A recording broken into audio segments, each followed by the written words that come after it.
और देवता रहे कराए, निकला हला हल विष जब इसमें, इसे देख कर गई घबराए, विष की गर्मी बड़ी भयंकर, कोई ग्रहण इस ना कर पाए, विष की गर्मी बड़ी भयंकर।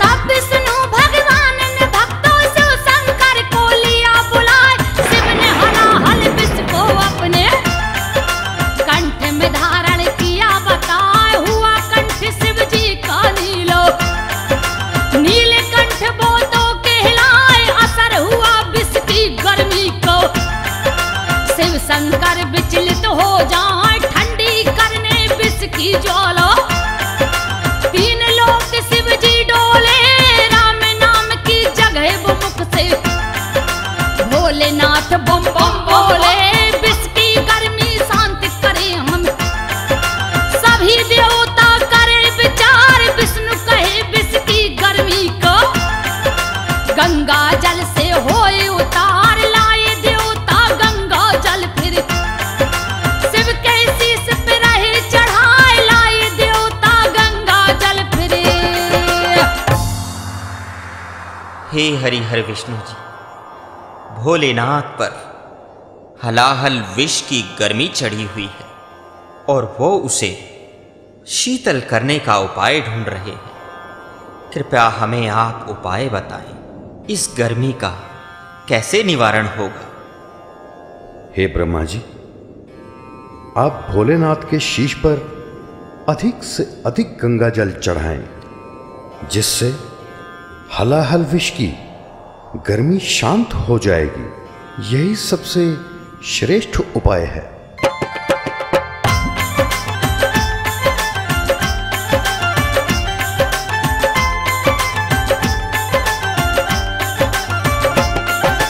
सभी देवताओं ने मिलकर जल भोले पे दिए चढ़ाए, तभी से गंगा जल भक्तों शिव के शीश पे चढ़े, बता एक और कथा सुनो ये पावन, ज्ञानी ध्यानी हमें सुनाए, रामेश्वरम की हुई स्थापना, श्री राम ने की बतलाए, अपने दूतों को बुलवा कर, प्रभु उन्हें आदेश सुनाए, प्राण प्रतिष्ठा करने हेतु, 7 नदियों से जल ले आए, इस जल से फिर किया राम ने, शिव का रुद्राभिषेक बताए, उसी समय से ही कावड़िया गंगा जल ये भर के लाए, बड़ी ही श्रद्धा भाव से जल भोलेनाथ पे रहे चढ़ाए, बड़ी ही श्रद्धा भाव से जल।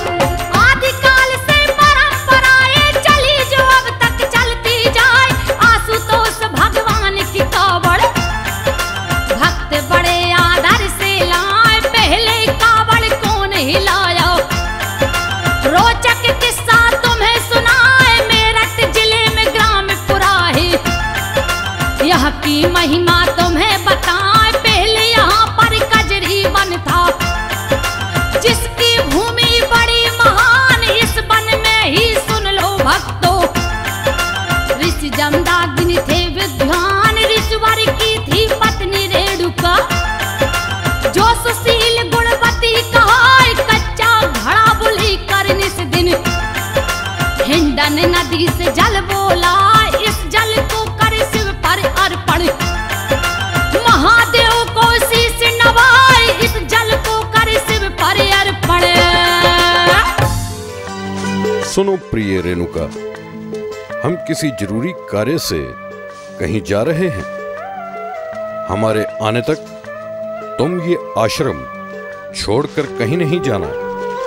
और सुनो, हमारे बाद यदि कोई अतिथि यहाँ पर आए तो उसका सत्कार किए बिना उसे जाने नहीं देना। जो आज्ञा स्वामी, मैं आपके वचनों का पूरा ध्यान रखूंगी। आप निश्चिंत होकर जाइए स्वामी। अच्छा देवी, अब हम चलते हैं। अपना ध्यान रखना।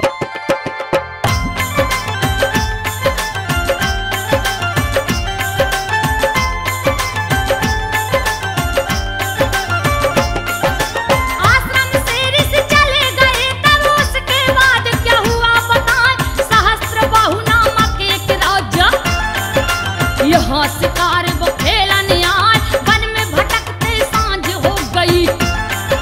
सोचे कहाँ पे ठहरा जाए, अपने साथियों से बुराजा। ऋषि के आश्रम गया है आए, इस आश्रम में ऋषि नहीं थे। पत्नी उनकी दई दिखाए, सहस्त्र बाहु को किया दंडवत। ऋषि पत्नी उससे फरमाए, कौन वीर वर कहाँ से आए, अपना परिचय देओ बताए, क्यों इस वन में भटक रहे हो, किस कारण से यहाँ पे आए। सहस्त्र बाहु राजा फिर बोला, पहले जल हमें देओ पिलाए। सहस्त्र बाहु राजा फिर बोला,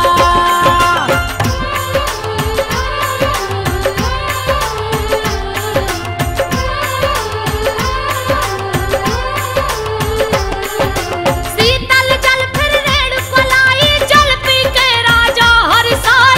ऋषि पत्नी को फिर वो राजा अपना परिचय रहा बताए, कामधेनु गाय की कृपा से राजस्व व्यंजन रही बनाए। सहस्त्र बाहु को फिर आदर से रेणु का भोजन रही कराए, अपने पति का वचन निभाती, अतिथि का करती सत्कार। इतना सुंदर देख व्यवस्था, राजा मन में करे विचार। भोजन करके राजा बोला, देवी भेद ये देव समझाई, इस जंगल में ऐसी व्यवस्था कैसे आपने की बतलाए। पति आपके नहीं यहाँ पर, कहाँ से व्यंजन हमें खिलाए, पति आपके नहीं यहाँ पर।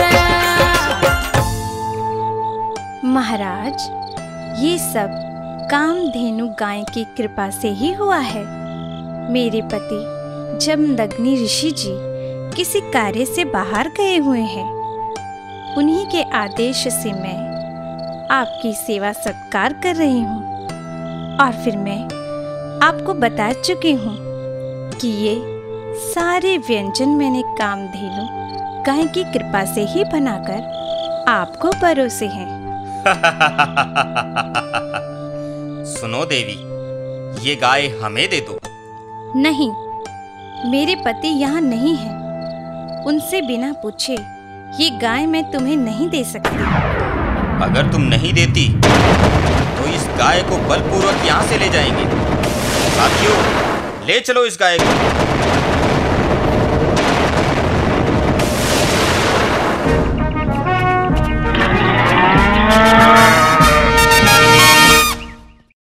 महाराज, बहुत कोशिश करने पर भी ये गाय हम नहीं ले जा सकते।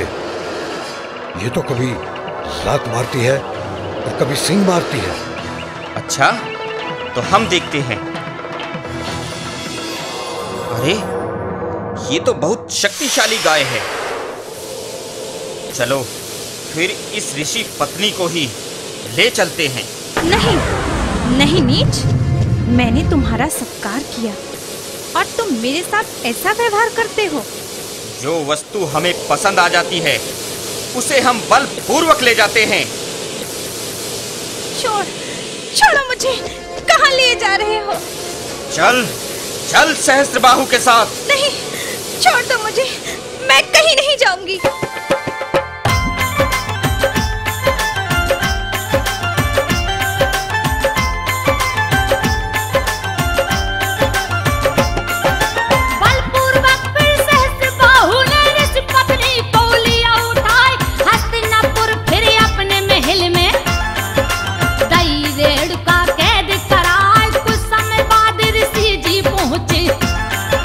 अपने आश्रम वापस आए, खाली पड़ा खया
वर बोले आंख दिखाए, बोली रेणुका मैं पवित्र हूँ। स्वामी तुम्हें विश्वास दिलाए, बोली रेणुका मैं पवित्र हूँ। कान खोल के सुन ले रेणुका, मेरी दृष्टि में तू अपवित्र है और तुझे ये आश्रम छोड़कर जाना ही होगा। हम अब तुम्हें अपने साथ कदापि नहीं रख सकते।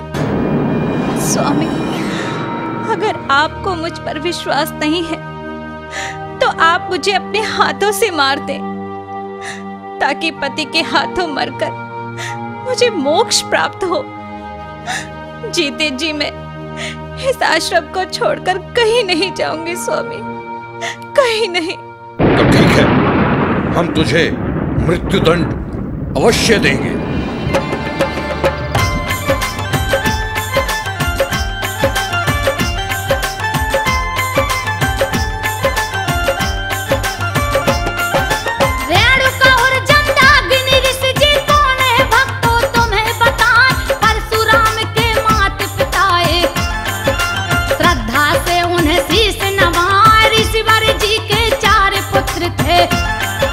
छोटे परशुराम कहलाए, पत्नी चरित्र पे शंका हुई तो ऋषि ने अपने पुत्र बुलाए। कहे ऋषि अपनी माता को, घर से शीशे दे उड़ाए। मना किया तीनों पुत्रों ने, माँ की हत्या ना कर पाए। पुत्रों के सुन वचन ऋषि ने, ऐसा श्राप दिया बतलाए, जाओ पत्थर तुम बन जाओ, श्राप मेरा ना निष्फल जाए। हुए पुत्र तीनों पत्थर थे, चौथा पुत्र ऋषि बुलवाए। हुए पुत्र तीनों पत्थर के।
परशुराम,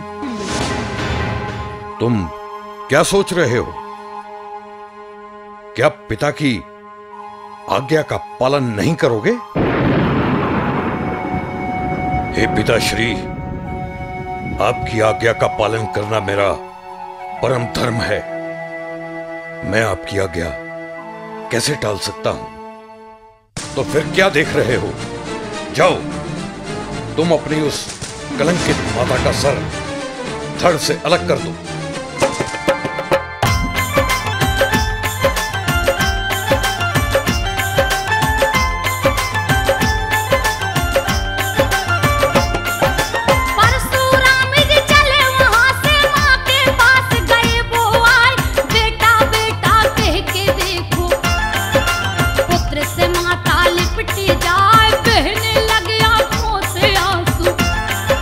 माता को फिर वचन सुनाए, क्षमा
नारायण नारायण।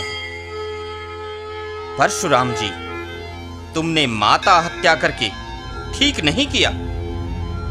अतः माता हत्या के पाप से ही तुम्हारी सारी सिद्धियां जाती रहेंगी। हे देव ऋषि नारद जी, मुझे हत्या के पाप से मुक्ति का कोई रास्ता बताइए, ताकि मैं अपनी खोई हुई सारी सिद्धियां फिर से प्राप्त कर सकूं और पाप से मुक्ति पा सकूं। नारायण नारायण नारायण। हे परशुराम जी, तुम्हें कांधे पर कावड़ रखकर गंगोत्री धाम नंगे पांव चलकर जाना होगा और वहां से गंगा जल लाकर पुरा महादेव जी पर चढ़ाना होगा। उससे तुम्हारे पापों का अंत होगा और तुम्हारी खोई सिद्धियां वापस लौट आएंगी और तुम्हें शिव जी को तप के द्वारा मनाना होगा और भोलेनाथ तुम्हारी माता को फिर से जीवन दान दे देंगे। ध्यान रहे, कावड़ लाते समय कावड़ अपवित्र ना हो जाए।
मां गंगे, मैं परशुराम तेरा बालक बड़ी श्रद्धा से तेरे धाम कावड़ लेने आया हूं।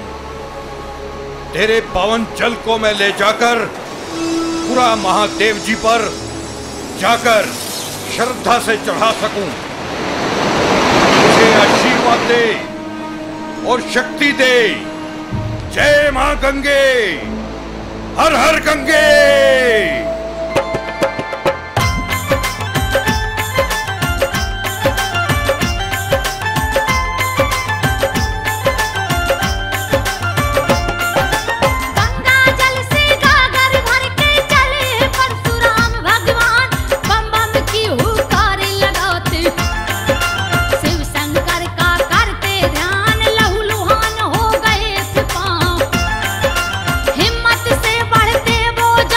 किया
हे भोलेनाथ, आपकी कृपा पाकर मैं धन्य हो गया प्रभु। मेरी तरह आपके और भी भक्त हैं,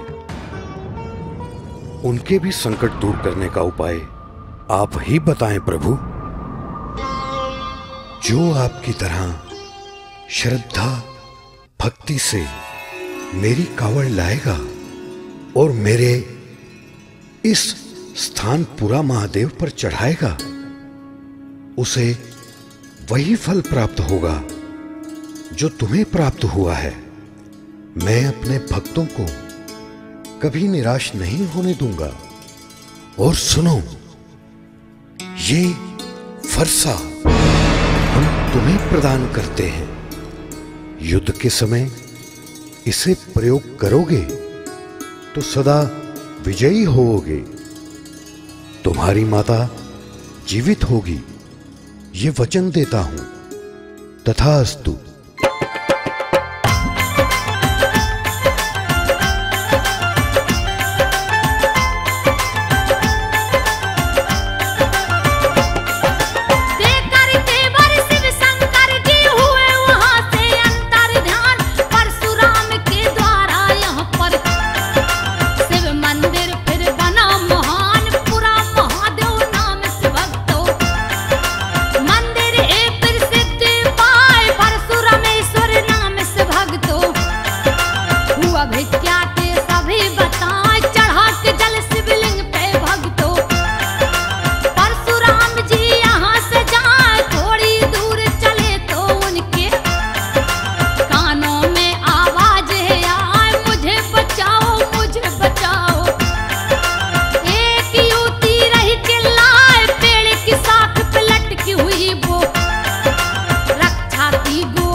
स्वामी, मेरे पिता सहस्त्रबाहु आप पर हमला करने आ रहे हैं। आप अपने प्राणों की रक्षा करें।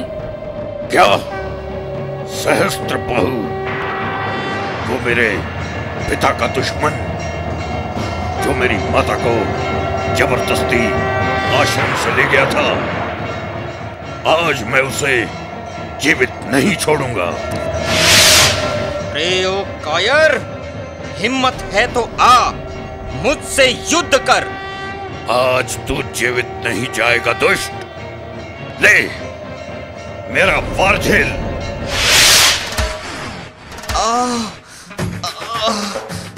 मुझे मत मारो, मुझे छोड़ दो, मुझे छोड़ दो।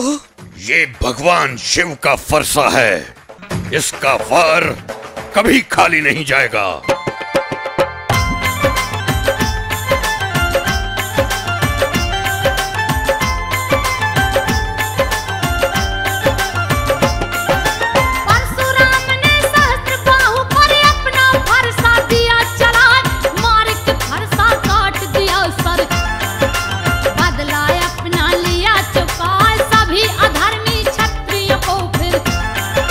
परशुराम ने मार गिराए शिवलिंग की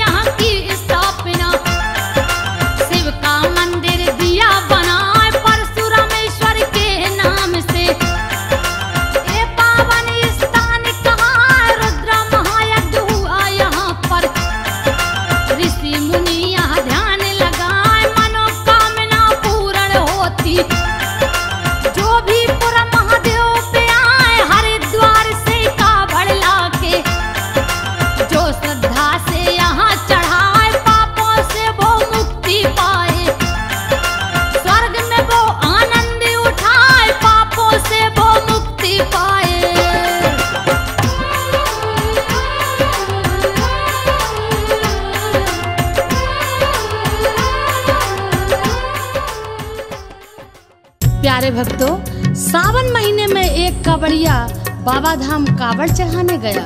उसके साथ में उसकी पत्नी और एक नौनिहाल बच्चा था। सुल्तानगंज से कांवड़ में जल भरने गंगा जी में पति गया और पलक झपकते तेज धार में बह गया। पत्नी चिल्लाती रही, हाहाकार मच गया, पति नहीं मिल पाया। तब पत्नी भोलेनाथ के प्रति क्रोधित होती है, कांवड़ को वहीं पटकती है और कहती है, मैं घर से झूमते हुए तुम्हें कांवड़ चढ़ाने आई थी, लेकिन तुमने मेरा संसार ही उजाड़ दिया। और सुनिए,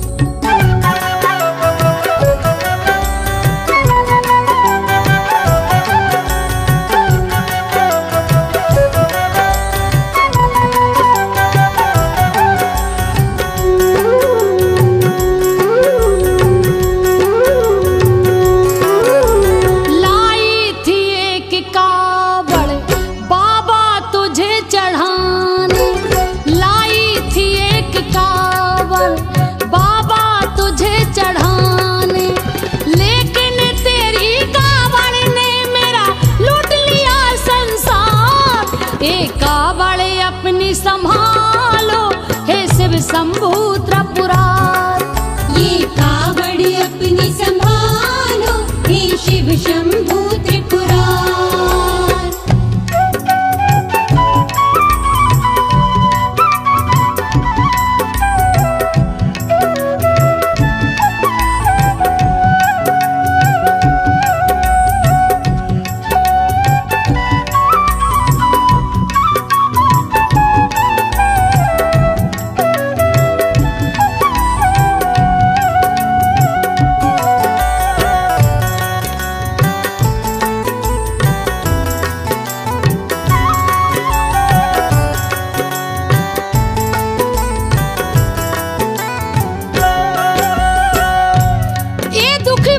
भगवान भोलेनाथ को कोसती है, तू पत्थर दिल है, तेरे धाम से यकीन उठ गया। तू दयावान नहीं है, तुझे अपने भक्तों की कोई चिंता नहीं है। मैं आई थी सुहागन और जाऊंगी यहाँ से अभागन। कहते कहते खुद को नोचने लगी, सर पटकने लगी और क्या क्या करती है, क्या क्या कहती है, सुनिए। लुट गया है देखो संसार यहाँ, अब जीना मेरा धिक्कार यहाँ। लुट गया है देखो संसार यहाँ, अब जीना मेरा धिक्कार यहाँ। पत्थर का तू भगवान है, मेरे दुख से जो अनजान है। पत्थर का तू भगवान है, मेरे दुख से जो अनजान है। मैं नाता तुझसे तोड़ू, पत्थर से सर में फोड़ू, चाहे मैं यहाँ मर जाऊं, लेकिन ना तुझे बुलाऊं। पति को मेरे बहा के ले गई, पति को मेरे बहा के ले गई गंगा जी की धार।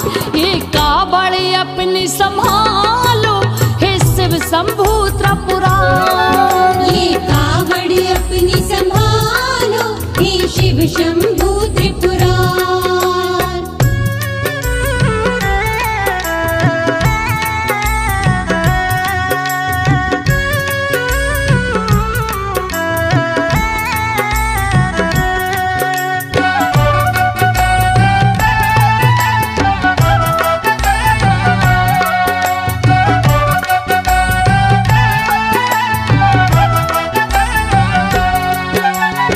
इस दुखिया ने सोच लिया है, अब मैं वापस अपने घर नहीं जाऊंगी, मेरा जीना भी किसी काम का नहीं रह गया। वो गुस्से में बेहाल हो जाती है, पता नहीं क्या क्या भोले बाबा को कह रही है। तू कभी दीन दुखियों के काम नहीं आता, तेरे लिए कावड़ लाना बेकार है। लोग उसे समझाते हैं, तसल्ली देते हैं, मगर वह नहीं मानती, ना किसी की कोई बात सुनती और क्या क्या करती है, सुनिएगा। है झूठा भोले ये धाम तेरा, मैं नाम करूंगी बदनाम तेरा।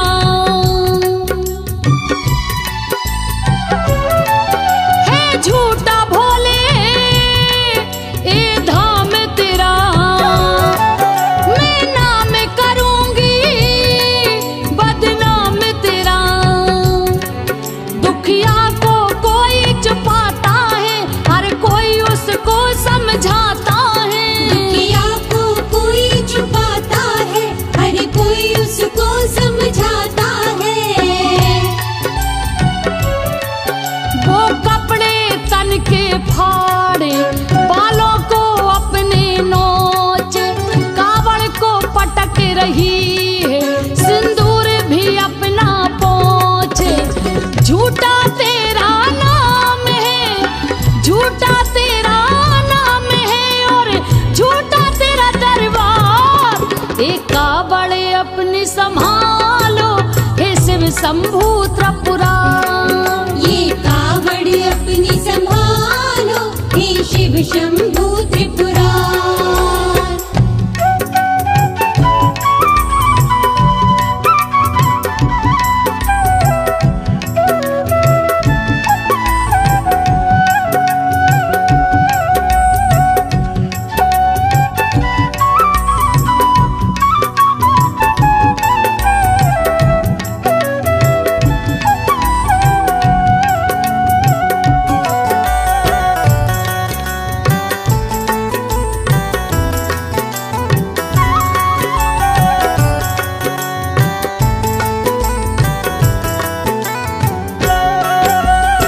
कहते हैं इरादे सैकड़ों बनते हैं और बनकर टूट जाते हैं, वही कावड़ उठाते हैं जिन्हें भोले बुलाते हैं। भक्तों, बात सही है, कावड़ चढ़ाने वाले ही जानते हैं पैरों के छालों को।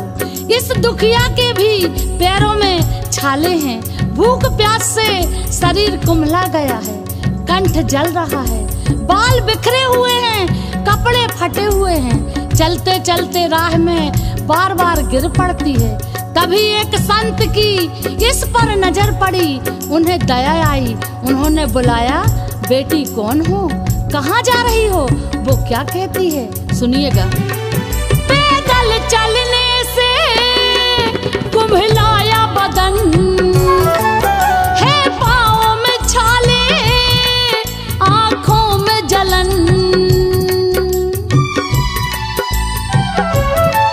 पैदल चलने से कुम्हलाया बदन, है पाँव में छाले, आँखों में जलन।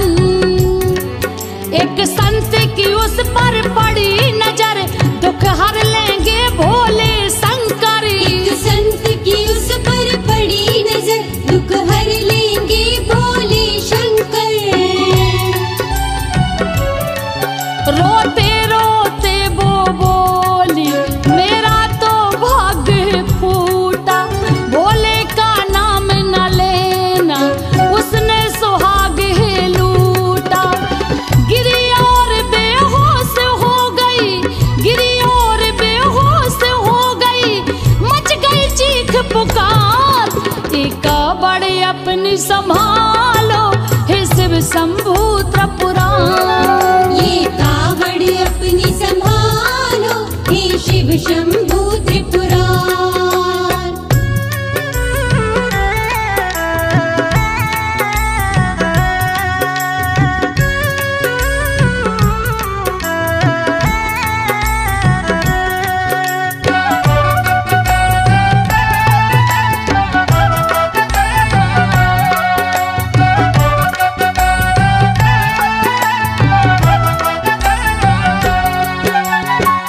और सैकड़ों कावड़ियों की कावड़ वो तोड़ देती थी, पत्थर मार के सर को लहूलुहान कर देती थी। जब उसे होश आया तो वह शिवलिंग के पास स्वयं को देख रही थी। शिवलिंग पर नजर पड़ते ही बौखला गई। भगवान भोलेनाथ को अनाप शनाप बोलते बोलते शिवलिंग पर अपना सर पटकने लगी, जिसके कारण उसके सर से खून की धार बहने लगी। वो बेहोश हो गई। लोगों ने मरा समझकर मंदिर के बाहर उठाकर रखा है। आगे सुनिए। फिर होश में आई और आगे बढ़ी, शिवलिंग पर उसकी जो नजर पड़ी।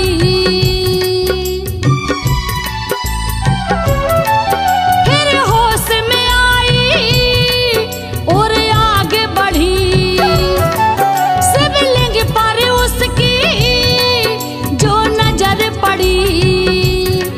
शिवलिंग पे सिर को पटकती है और धार खून की बहती है। शिवलिंग पे सिर को पटकती है और धार खून की बहती है।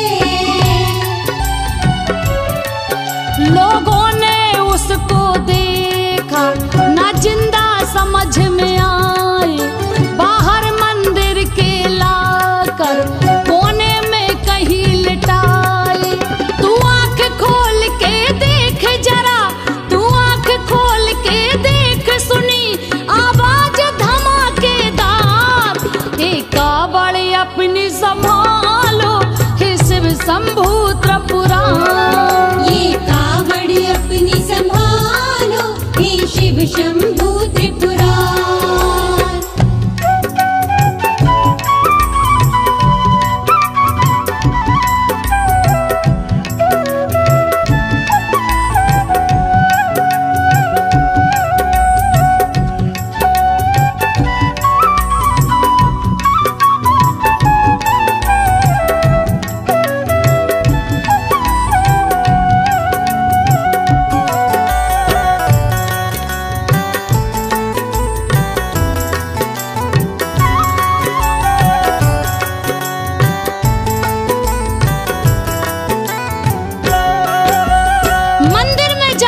दुखिया ने आवाज सुनकर आंख खोला तो दंग रह गई। जिसके गोद में सर रखे थी वो कोई और नहीं, उसका पति ही था। उसने हड़बड़ाहट में पूछा, हे स्वामी, आप कैसे यहाँ पर? आप तो गंगा जी की धार में बह गए थे। तब पति ने कहा, भगवान, ये संत जी हैं जिन्होंने मुझे डूबते हुए बचाया और इस मंदिर में लाए। उन्हीं की कृपा से मेरा नया जीवन और तुमसे मिलन हो सका है। पति ने उस संत से मिलाया जिनके चेहरे से दिव्य ज्योति बह रही थी। उनकी जटाओं से गंगा की धारा बह रही है। उनके वाम अंग में माँ पार्वती हैं। अब इस दुखिया को भोले की महिमा समझ में आ गई। ये दोनों क्षमा मांगते हुए शिवलिंग पर फूल अर्पित करते हैं और क्या कहते हैं, आइए सुनते हैं। मंदिर में उसे जो पति मिला, उजड़े सुहाग का फूल खिला। मंदिर में उसे जो पति मिला, उजड़े सुहाग का फूल खिला। मंदिर में कैसे आए यहाँ, तुम्हें किसने बचाया, बोलो पिया। मंदिर में कैसे आए यहाँ, तुम्हें किसने बचाया, बोलो पिया। ये संत जी जान बचाए, मंदिर में लेकर आए। इन्हें संत न जानो निरंजन, ये महादेव कहलाए।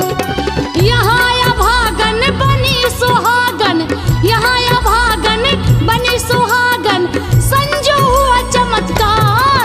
मैं कावड़ तुमको चढ़ाऊं, हे शिव शंभू त्रिपुरारी।